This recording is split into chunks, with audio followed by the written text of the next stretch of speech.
Assalamu alaikum 10th class. How are you? Hope you all are doing well. Today in the lecture of biology, we will discuss about the gaseous exchange in humans.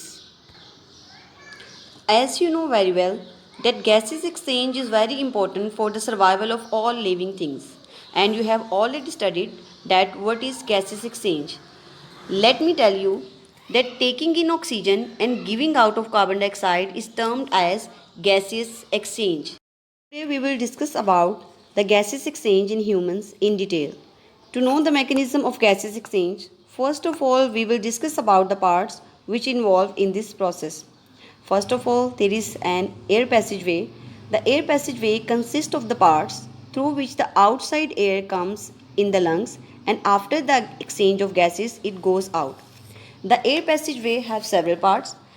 For example, as you can see that this is nasal cavity.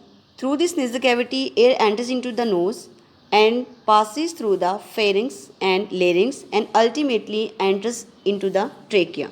Do you know what is trachea? Trachea is a windpipe which is made up of C-shaped cartilaginous rings in its wall. On entering the chest cavity, the trachea divides into two smaller tubes called bronchi, right bronchus and left bronchus.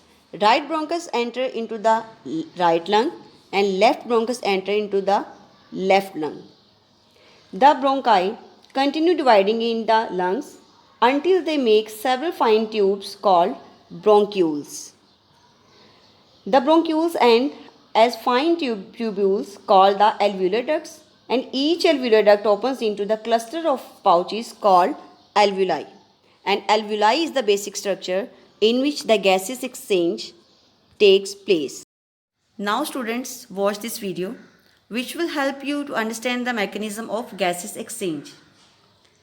जैसा कि आप इस video में clearly देख रहे हैं कि जब हम सांस लेते हैं तो हवा हमारे नाक में किस तरह दाखिल होती है।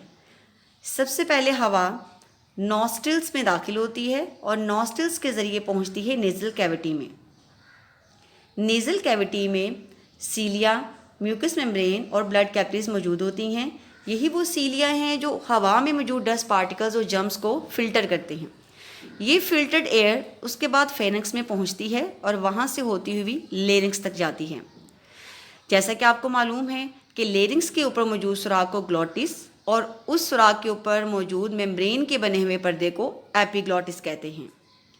ये फिल्टर्ड एयर लेरिंक्स से होती हुई ट्रेकिया में पहुंचती है और ट्रेकिया सीने में दाखिल होते ही दो ब्रोंकस में डिवाइड हो जाता है। ट्रेकिया बजाते खुद सी शक्ल के नामुकम्मल हलकों पर मुश्तमिल होता है।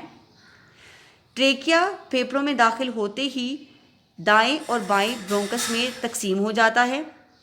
हर ब्रोंकस बाद में तकसीम होकर ब्रोंक्यूल्स बनाता है और ब्रोंक्यूल्स का इख्तिताम छोटी छोटी हवाई थैलियों पर होता है जिन्हें एल्व्यूलर सैक्स कहते हैं।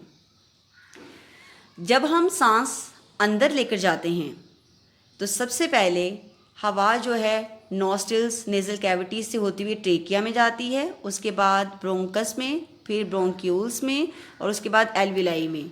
और एल्विलाई के गिर्द ब्लड कैपिलरीज का जाल होता है। यही वो जगह है जहाँ गैसों का तबादला होता है। Now students, mark the answers of the short questions related to the topic. First question is what is trachea? The answer of this question is from larynx continues to the trachea till there is no air in it. यानी इसका answer है larynx continues to the trachea से लेकर there is no air in it तक। And the second question is differentiate between bronchi and bronchioles, यानी bronchi और bronchioles में फ़र्क करें। जैसा कि आप जानते हैं कि डिफरेंशिएट वाले क्वेश्चंस में हम सेंटर में लाइन लगा के दो कॉलम्स बनाते हैं। एक तरफ हम ब्रोंकाई लिखेंगे, एक तरफ ब्रोंक्यूल्स लिखेंगे। जो ब्रोंकाई है उसका आंसर हम मार्क करेंगे on entering the chest cavity से लेकर इन देयर वॉल्स तक, ठीक है। और जो ब्रोंक्यूल्स वाला कॉलम होगा उसमें हम लिखेंगे यहाँ से the bronchi continue dividing in the lungs से लेकर नैरोअर तक, ठीक है। Dear students, I hope this lecture will help you to learn your lesson.